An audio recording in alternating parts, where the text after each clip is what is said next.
Good morning, and welcome to the Serica Energy plc acquisition of portfolio assets in the North Sea investor presentation. Throughout the recorded presentation, investors will be in listen-only mode. Questions are encouraged, and they can be submitted at any time by the Q&A tab situated in the right corner of your screen. Just simply type in your questions and press send. The company may not be in a position to answer every question it receives during the meeting itself. However, the company can review all the questions submitted today and publish responses where it's appropriate to do so. Before we begin, I'd like to submit the following poll. I'd now like to hand you over to CEO Chris Cox. Good morning to you, sir. Thank you. Good morning and welcome. I'm joined as usual by Martin Copeland, our CFO, and Andrew Bembo, our Head of Investor Relations. And we're here to bring you some festive cheer today as we describe what is a great deal for our shareholders. Martin and I will run through a short presentation and then take questions. So please submit questions as we go along and we will answer as many as we can. The deal we've announced this morning is positive for Serica for a number of reasons. And those who listened to our presentation when announcing the Prax acquisition may hear some repetition today. If it is repetitive, it's because we're seeking to deliver on our strategy in a consistent manner. And this deal is very much in line with that strategy. It increases our reserves, further diversifies our portfolio, and delivers material, tax-efficient cash generation at an attractive valuation. Inclusive of the Prax upstream and associated transactions, we are set to increase our reserves by more than a quarter and add materially to our production. And the production we're adding is from high-quality, high-uptime assets that will improve our production stability and the reliability of our cash flows. This deal also brings us further optionality when it comes to our organic growth projects. Of course, we now know that the budget did not bring forward the date for ending the EPL, but it did give us better clarity on the future tax regime and on the regulatory process. And we can still make investment choices by allocating our spend in the most tax-effective way to deliver attractive returns for our shareholders. A 78% tax rate is clearly inappropriate, and even judging by the government's own oil and gas price mechanism, the successor to EPL, we are clearly not in a windfall environment. But notwithstanding the tax environment, we have a portfolio that is well positioned. We are efficient in our tax structure, and we have tremendous organic growth options. And investing in those receives tax relief in year at the rate of 84.25%. We plan to give more details on these investments in the new year. As some of you may know, I was previously CEO of Spirit Energy, and so I know the assets we are acquiring in this deal, as well as many of the people, very well. I'm therefore delighted to bring the assets into the Serica portfolio and look forward to welcoming the Spirit people in Aberdeen and Hoofddorp into Serica in due course. And I hope by now it goes without saying, but of course our key focus with all our M&A is not just to get bigger, but to create and unlock shareholder value. We aim to do accretive deals that bolster our delivery of robust and reliable cash flow, enabling us to invest in organic opportunities which sustain and grow our production and create value at the same time as continuing to pay a material and sustainable dividend. This deal delivers on all of those objectives.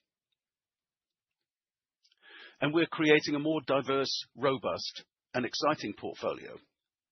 As you can see from this updated map, assuming we complete on all the deals we've announced, and by the way, there's no reason to think that we won't, we will have assets across all basins of the UK continental shelf with the exception of the East Irish Sea. From the west of Shetland through North and Central North Sea to now entering the Southern North Sea. We continue to build on what we see as an engine room of highly cash generative production assets, both operated and non-operated. We are also assembling additional exciting appraisal and development opportunities to add to those in our existing portfolio. This should allow us to cherry pick and invest in those opportunities with the potential to create maximum value for shareholders in the prevailing fiscal and regulatory environment. Having a genuine battle for capital allocation is a great position to be in, whether that is infill drilling around Bruce, development of contingent resources west of Shetland and around Triton, to redevelopment projects like Buck and Horst, and even exploration like our Skerryvore prospect. Turning back to our portfolio, we are adding to these options with infill opportunities at GMA, Cygnus, and Clipper South in the portfolio acquired today. And as with the Prax and GLA deals, we're not paying for any of this potential upside. We expect to give more detail on these investment choices in a capital markets day in early March, with further insight into the ranking, timing, and tax-adjusted economics of these options. Our portfolio is representative of the great potential that remains in the UK North Sea. We are as well positioned as it is possible to be in the current environment. But the recent budget was undoubtedly a missed opportunity to unlock significant wider investment by the sector. It would be possible to really boost our world-class UK supply chain, support jobs and energy security, whilst also helping to contribute to economic growth should the new OGPM tax be brought in more rapidly than is currently proposed. We have today added some quality assets to our portfolio at an attractive cost of under $4 per 2p barrel. Given the economic date is the start of this year, and these are cash generative assets, upon completion in the second half of next year, there is expected to be limited cash payable by Serica. Also, very importantly, in this transaction, we have negotiated that the cost of decommissioning the later life operated assets is retained by Spirit Energy as part of the terms of the deal. This represents the clear majority of all such costs and all of the nearer term spend that is due this decade. Let's take a closer look at what we have acquired. The headline asset is the Cygnus field operated by Ithaca Energy. Bringing Cygnus into the portfolio means that, alongside Rum, we will have stakes in two of the largest producing gas fields in the UK. We've also obtained a 25% interest in the Clipper South field operated by Ineos Energy and an 8.4% interest in the Shell-operated Galleon field. We also take on Spirit's operated positions across the Greater Markham area, or GMA. GMA is a late life asset, and although very largely in UK waters, is actually operated from the Netherlands. The area delivers around 7,000 barrels of oil equivalent per day of net production, and there remain some infill drilling opportunities, which we will evaluate in the coming months alongside the other potential investment opportunities in our portfolio. There are also a few minor late life operated assets that, together in due course with GMA, will give us increased operated decommissioning experience, but with the costs covered by Spirit. Moving on to Cygnus, I was fortunate to be involved with Cygnus during its construction and commissioning phases and during its first few years of production. Cygnus is a world-class gas field with predictable performance from both the reservoir and the wells. It is amongst the lowest cost producing fields in the North Sea on a per barrel basis and has emissions which are less than 1/3 of the North Sea average. It has historically run with high uptime, the result of an efficient facilities design and good performance by the operators. Ithaca is currently executing a 4-well drilling campaign of infill and step-out wells, and there is still more potential for future drilling. Cygnus is a great example of the old industry adage that big fields get bigger. Clipper South is another high-performing field operated by Ineos. The field has already produced more than was expected at the time of project sanction, with high uptime of over 99%. Recent seismic reprocessing has helped to identify 2 potential infill drilling targets. Galleon also has potential for future infill wells, but these opportunities are immature and will require more technical work. GMA consists of various mature gas fields tied back to the J6 Alpha platform. The vast majority of production today comes from the fields which are in the UK sector, but the J6 Alpha platform sits just inside Dutch waters, and the gas is exported by pipeline to Den Helder in the Netherlands. Support for the GMA operations is provided from a support organization based in Hoofddorp, just outside Amsterdam. Two of the fields, Chiswick and Grove, still have potential infill drilling targets, which we will evaluate further in the coming months. Eris and Ceres are two single-well subsea tieback fields, which will be operated and decommissioned by Serica. I'll now hand over to Martin to discuss a bit more on the financials. Thanks, Chris. As Chris has articulated, we're confident that through the acquisitions that we've announced in the last 2 months, we're delivering on our strategic objective of building a stronger and more resilient business and increasing the attractiveness of our investment case, especially as we move to the main market of the London Stock Exchange next year. But importantly, we're also achieving these objectives while ensuring we retain balance sheet capacity and liquidity to invest in organic growth from the exciting opportunities we see in the portfolio and in the assets that we are acquiring, where it makes economic sense to do so, as well as to deliver attractive shareholder returns through our dividend. The structure of the deal we are announcing today, as with the Prax Upstream and associated deals, have long historic effective dates from cash generative assets and hence help to support these objectives. For the Spirit assets, we will benefit from after-tax cash flows generated by the acquired assets since the 1st of January 2025 economic effective date. And as a result, we expect to have only modest cash outflow on completion to pay the consideration for this deal. When we combine this with the impact of the Prax Upstream and associated deals, where, as previously indicated, we expect to be net recipients of completion cash payments amounting to an estimated $100 million in aggregate, these M&A deals will materially strengthen our liquidity position in 2026. And of course, we will also benefit from the positive free cash flow generation from the Prax acquisitions and today's Spirit deal from their respective completion dates. We expect that the business we are acquiring today alone will generate roughly $100 million of cash flow after tax and investment CapEx by 2028. As you may have noted from our RNS this morning, we are acquiring the Spirit assets through 2 of the newly acquired subsidiaries of Prax Upstream, following completion of that deal last week.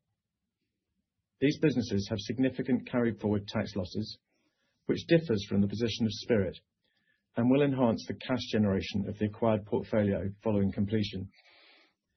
We plan to give more details on our overall 2026 guidance with our January trading statement, and as Chris indicated, to set out more on our capital investment, cash generation and associated funding plans at our Capital Markets Day planned for early March. We can, though, be clear now that we're committed to running the business in a financially prudent way, balancing capital allocation into sustaining and growing our production base with shareholder distributions and ensuring that we maintain discipline in the appropriate use of debt finance. As we've trailed in recent announcements, our subsurface team are maturing a number of very attractive organic growth propositions in Serica's current portfolio, and these will be assessed against options in the assets we are acquiring. And moving on to the next slide, and we continue to ensure that our medium-term cash generation and financing will enable us to invest to generate good economic returns and to push out the date of decommissioning spend. But we are also a responsible and efficient operator, undertaking our obligations to plug and abandon wells and decommission assets in a timely manner. The portfolio we have now assembled comprises a range of different approaches to handling the decommissioning. And while the scale of the decom has increased as we've grown the portfolio, we are amongst the lowest in terms of decom per barrel amongst our North Sea peers. The transaction we announced today follows a model similar to our BKR and Triton assets, where the vast majority of the decom spend liability remains with the historic sellers.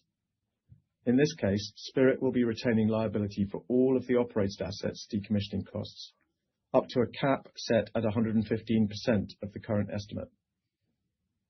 This covers all of the GMA assets and some of the smaller positions, and because the key non-operated assets, Cygnus, Clipper South and Galleon, are longer life assets, this decom support also covers all of the decom spend in the acquired portfolio, likely through the remainder of this decade. Although Spirit is providing the financial backing, Serica will be responsible for undertaking the works, and we therefore see this as a good opportunity for Serica to grow its execution capability, a critical component of a UK continental shelf and wider upstream toolkit, while not actually footing the bill. And with that, I'll hand back to Chris.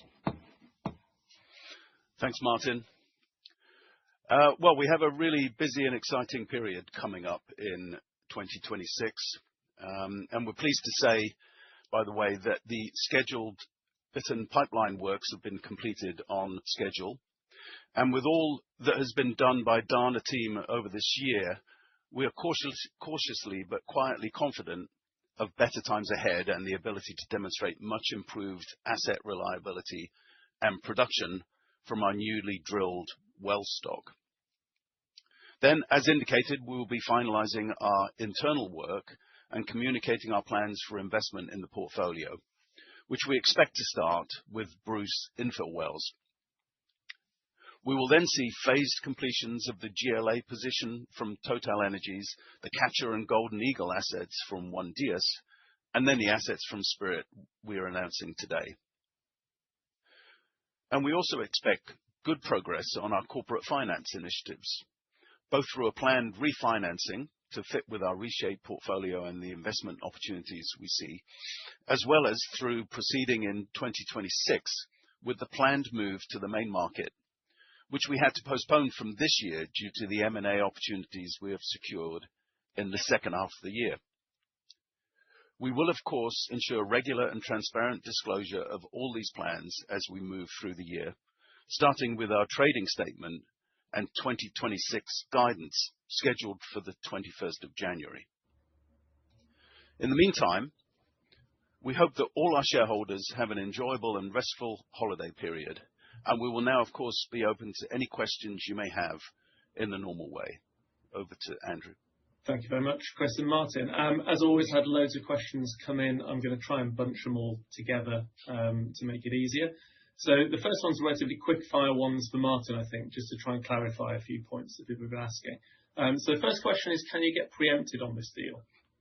Yeah, it's, I mean, obviously a good question because clearly, we're all aware that we announced the Culzean deal and we did get preempted on that deal. We obviously, when we announced it, we made it very clear that we knew that there was preemption on that asset, and yes, whilst we would like not to have been preempted, we were. So, but the good news on this one is that, as with most assets in the North Sea, there isn't preemption on the vast majority of this portfolio. It's actually a complicated deal with lots of different parts, but on the parts that drive the value, there's no preemption provisions in it. There is preemption on one of the assets, Galleon, and on a very small part of the Markham field, but those are, I mean, we only have 8.4% of Galleon in this, so it's not a key value driver. So essentially, there's a tiny bit of preemption, but it won't really change the story as regards the value that we're delivering today. Perfect. Next, moving on to something that Serica mentioned in their RNS. Their RNS stated they've transferred £41 million worth of decommissioning liabilities. Are these therefore the later life liabilities? Exactly so, yes. And that number is a sort of undiscounted number in the future, and because that relates to the obviously the assets that we are maintaining the decom on, which is the non-operated assets. A large bulk of that is Cygnus because it's the biggest piece in that, and that's really a long time out in the future. We're talking mid-2030s at the earliest. Moving on to a question about the cash flows that we are going to generate from this deal. Can you indicate if the 100 million of free cash flow is from the 1st of January 2025 and includes the 74 million consideration paid? And any tax loss benefits are assumed by it? Yeah, no, is the short answer. So the way we always think about those things and the way we've guided it is we'll think about the pre-completion cash flows, and I think what we indicated is we expect to see completion of this in the second half of next year. The reason for that is that It is a complicated set of assets, a couple of corporates. It's both the U.K. and the Netherlands. So there's quite a lot of partner consents. There's just a lot of process that we have to tick through. It's nothing terribly complicated, but it's a lot to do. And so we think about that as adding to what we estimate we'll have to pay at completion. And as we said in our prepared remarks, we think that will just be a modest amount at completion. So the bulk of that consideration will be met by the interim period cash flows, which are of course after-tax cash flows. So it's the net of what is received. The 100 million that we gave an estimate for is assuming we complete around the end of Q3, and then looking forward to the amount of net cash flow after tax and taking into account tax effects that we expect to generate from this portfolio from the period from then until the end of 2028, and that's the 100 million. See, that's not the total, that's just a period through to 2028, but it's just to give a rough idea, and obviously there are a bunch of assumptions that go into that as well. Was this a competitive process? Maybe I'll pick that up. Yes, it was a competitive process in a sense. People will have seen, I mean, for Centrica/Spirit, this has been a kind of strategic move as they've sold another part of Cygnus earlier in the year to Ithaca, and then this essentially is the remaining E&P assets within Spirit. So they will be concentrating themselves back to being the Morecambe field and going into carbon capture and storage. And so, yeah, they were marketing this asset, and in fact, I personally was aware of this for really quite some considerable time. And in fact, our friends at Prax were involved in, we're advanced, I guess, on looking at this transaction. And so when they went into administration, and we obviously entered into the transaction to acquire them, we also entered into direct conversations with Spirit at that time, and have been in conversation with them on essentially a bilateral basis since that time. And the last question, the quick fire round, is effectively, is GMA UK taxed? It is UK taxed, yes. There's a tiny amount of it that sits in the Netherlands, and it's just that it's kind of operated out of the Netherlands, but really you should think of these as UK assets, and therefore it's UK taxed. I'm afraid there's more questions to come for you, Martin, so get ready. Serica used to be in a net cash position, however the company is now in a net debt position. This could easily get out of control with all the purchases, their words, not mine. Should investors be concerned? Well, I don't think you can get out of control with the purchases, because these purchases are generating cash, not using cash. And as hopefully we've tried to explain through, the conversations the messages we've given, as we complete on the deals we announced versus Prax, we'll be net recipients, not payers of around $100 million of cash. So that's a cash inflow, not a cash outflow. And then on this deal, whilst there will be a modest amount to pay, it really is only a modest amount. And yes, it's true, we used to be in a net cash position. Fundamentally, it's not actually that efficient for a company to always be in a net cash position. But I think the reality is that we are now in a net debt position, but partially because of the underperformance of Triton this year. We don't expect to see that same underperformance in the year to come. So we see next year as being a year of very strong cash generation, and that's a good thing, not least because we've got some exciting plans as to how we can invest a portion of those cash proceeds in order to generate further value for shareholders. Moving on to questions about the government and the recent budget. People have said that they saw your interview, Martin, with Catherine Porter. Well done on the lobbying, but do you think the government were listening? And did the budget outcome take you by surprise? Just might pick that up. I can start that one. I mean, well, thank you for the comments on the podcast. And yeah, look, we and indeed the whole industry put a lot of effort in with the Treasury. And I think it's really clear that the Treasury was listening. I think it was very clear to everybody that, they planted an article in the FT in some of that long run up to the budget, indicating that they were going to bring forward the date for ending the EPL. But then something happened, and I think it's pretty obvious to anyone who lives in the UK what happened. In the last 2 weeks in the prep to the budget, the debate went from the technical to the political. And I think although the technical was very clear and they understood that the economic value of bringing forward the end of that windfall tax, as Chris mentioned in his remarks, it's pretty obvious that we're not in windfall conditions. But the politics of it, ultimately didn't go in our favour on this time. I think we consider it to be a battle lost, but the war is still proceeding, and we will be continuing to make that case, as part of the industry over the coming months and as we go into next year. We might not be doing it quite so outwardly and vocally, but we'll absolutely be continuing to make the case. Yeah, I think the next question is one that Chris can take actually and feeds quite nicely into that. Are you concerned that government is not going to approve new developments such as Kyle, Buckenhorst or Glendronach? No, I'm not. Actually, I think the NSTA, so our regulator, is very keen to see developments go ahead.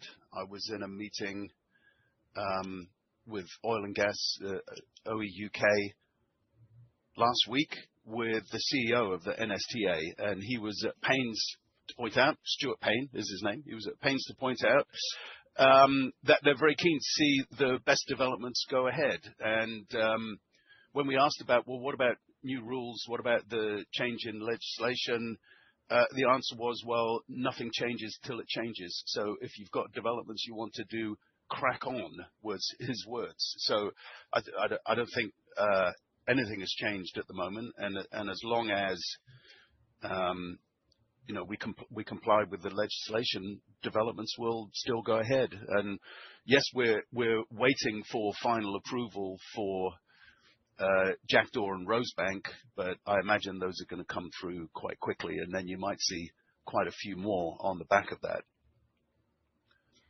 The next question is a bit of a follow-on to that, actually. You've done a number of deals in the North Sea recently, including Finn Bewley and carrying on Skerryvore. Do you have any views on when these might be moved forward?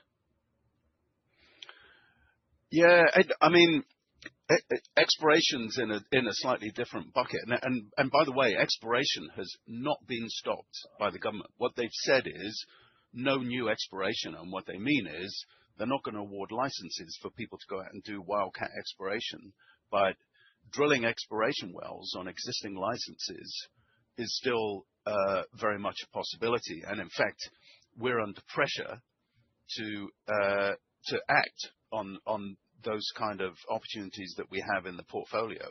So we have decision points coming up on both of those within the next 18 months, and we'll see where we get to on it.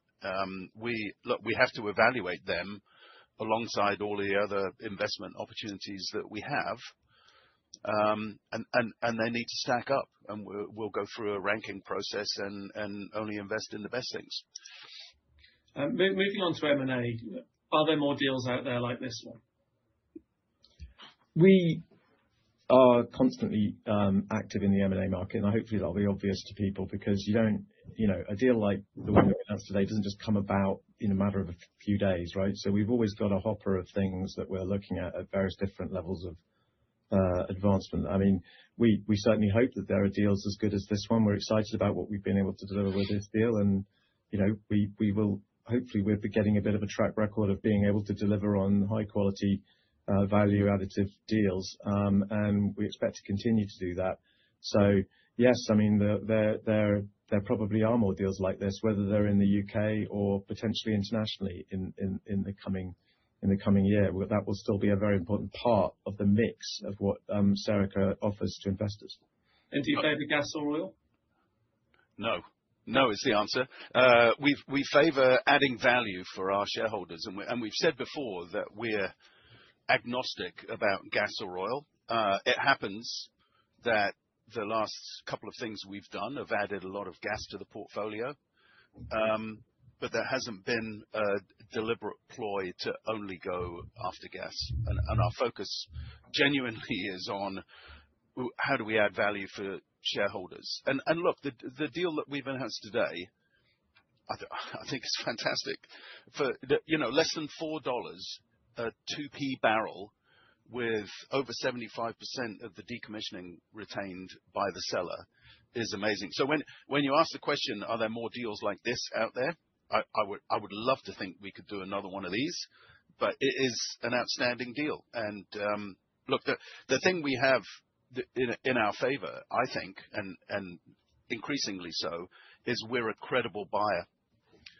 For larger companies, they tend to want to deal with somebody that's credible and somebody who's going to be able to complete the transaction and pay the bills going forward, including decommissioning. And we are that. And now, people are starting to come to us rather than us having to go out and seek deals. That would actually be a nice way to leave it, but sadly we've got a few more questions, I think. Why is it going to take you such a long time to complete this deal? I suppose I touched on that a little bit. It is actually an incredibly complicated deal, and I'd say hats off to my colleague Chris Bolter and John Stockdale, our GC, and indeed our advisors. This is a complicated set of documents that, because it's multiple assets, it's got this decommissioning support, which makes it complicated. So it's asset deals, so each of the assets has partners, and the partners have sort of consent rights, and which is normal in the North Sea. So and of course it's got some Dutch component to it as well as a UK component. So there's regulatory consents in both countries. And when we layer all of those things together, and actually there's a Dutch Works Council process to go through. So there's just a number of different things that are, none of them is particularly unusual in their own right. It's just that when you put all of those things together, it all takes quite a long time. Now, we are extremely incentivized to try to do it as quickly as we possibly can, as are Centrica/Spirit on the other side. So we'll all be working this as hard as we possibly can, but we wanted to put out a prudent target so that people could have a view of when we will likely get to completion. And we'll obviously update people as we get to relevant milestones. We'll update people as we go through it. Thank you very much. Are personnel joining from Spirit, or does Serica need to hire more people to ensure it has in-house southern gas basin and decommissioning expertise? Probably a bit of both. There are about 100 Spirit people that will come across to Serica. Roughly 20 of those are in Aberdeen, and the rest are either offshore at J6 Alpha, or they're in the Hoofddorp office over in the Netherlands. So we get the people that we need to run the operated assets through this deal. We're still looking to grow our capability, and we've done quite a lot of that over the last 12 months, and we'll continue to do that. One of the things that we lack at the moment as a company is decommissioning skills. We haven't done much of that as a company other than well abandonments, and we will take on some subsea and surface facilities decommissioning. So we need to grow that capability, and that's something that we'll be looking to do in the coming months, so that once we pick up these assets and we take over operatorship, we'll have that capability in-house. Great. Another one for Martin now on the dividend policy. A couple of people have asked whether or not that is fine now that we are in debt. So obviously we look at dividends as part of everything in capital allocation, and we'll get to that when we, early in the new year when we look at the whole thing. But as I said in my remarks, we're seeing our priorities as being maintaining a sensible level of balance sheet strength. I think that the suggestion that a company that has debt can't pay dividends is clearly wrong. I mean, there's clearly nearly every company in the world that pays dividends also has debt, right? So that's not necessarily a consideration. But what we will obviously do is look at the balance of our investment portfolio and the need to ensure that we continue to pay a healthy and sustainable dividend to our shareholders, and we'll balance those things. And obviously we'll declare a dividend in the normal way in line with our final results when we've finished that work. A good spot from somebody on the call who's noted that in Centrica's announcement they have a different value for 2P reserves. They have them slightly lower. I can answer that question. It's because we have an updated CPR. So there's no real difference in view. It's not that we have any wild take on the assets. We just have a more up-to-date CPR than they do. I think one of the things that's a contributor to that is that we mentioned in the remarks that there's infill drilling going on Cygnus, which obviously, at the time when they did theirs, it wasn't sanctioned. It's now sanctioned, so that will have made a reasonable difference. The question now about whether or not we should expect a period of consolidation following all the recent M&A activity, and can we manage them all without dropping the ball? So look, I'm not going to say we will stop looking at M&A. I mean, it's true that we need to consolidate, and we've got quite a lot of work to do over the next 12 months to integrate the organizations that we're taking on as part of these deals. And I'm not going to downplay that. There is a lot of work, and we've got some outside help to help us get through that process. But as I said earlier, we think there's a window of opportunity in the UK that may close over the next 12 months. And so we will continue to look for opportunities that add value for shareholders. And if it means we have to integrate one more organization into ours, then so be it.